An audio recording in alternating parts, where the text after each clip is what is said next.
I do believe we're all here tonight because we do love to read. Reading is such a great gift. I started being a lover of novels when I was a young girl. My mother was a reader all the time. And when I was young, and maybe all of you of a certain age will remember this, that the delight, especially in the summer months, was going to the library.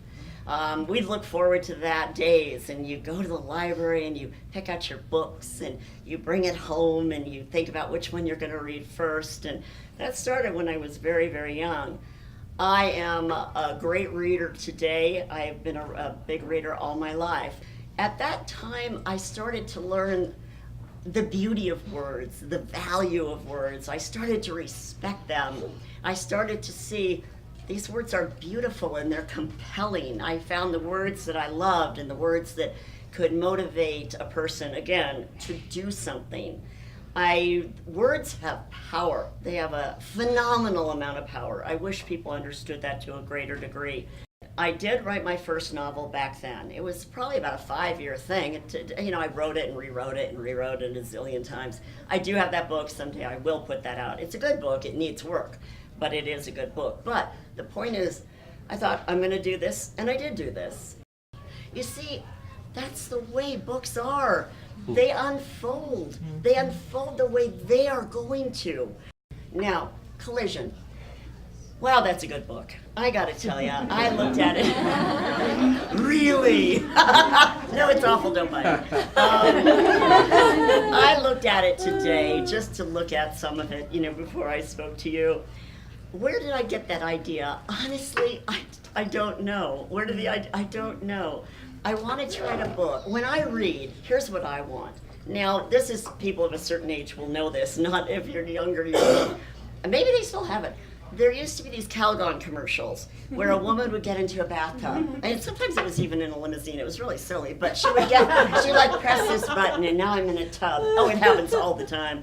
And she'd slip into this tub, and it was always this, Calgon, take me away. Now, when I read a novel, that's what I want. I want a novel to take me away. I'm not trying to leave my life. I'm just trying to go to another place for a while and maybe live other people's lives. And that's what I do when I write. I'm committed to accuracy. When I read a novel and something is not accurate, I hold that against the writer because they should have figured it out. In Collision, I wanted to start with an event. And I wanted to start with an event that would end in a cataclysmic way. I had decided on 4 characters. Initially, I only had 3. I had Doug, who was a father, and Gordon, who was a neurosurgeon, as a matter of fact. And then I had a priest. I had John, who was a priest. And I got their lives all figured out and intertwined it. It was really neat. Okay, and then later I added Shay. She's a model. I realized that I only had men, and that's just no good. So I added Shay Lansing, who is a model, and she was so much fun to write because she's beautiful, and so that was fun. But my idea was to have all of these people get on a plane, like all of us do every day. We get on planes, and here are these 200 people, 300 people. We're all going somewhere, but we've got nothing in common. I could say 4 people get on a plane and it crashes. There you go. It took me, and then you'd say, wow, this book is a page long. Talk about getting in and out. Talk about quick read.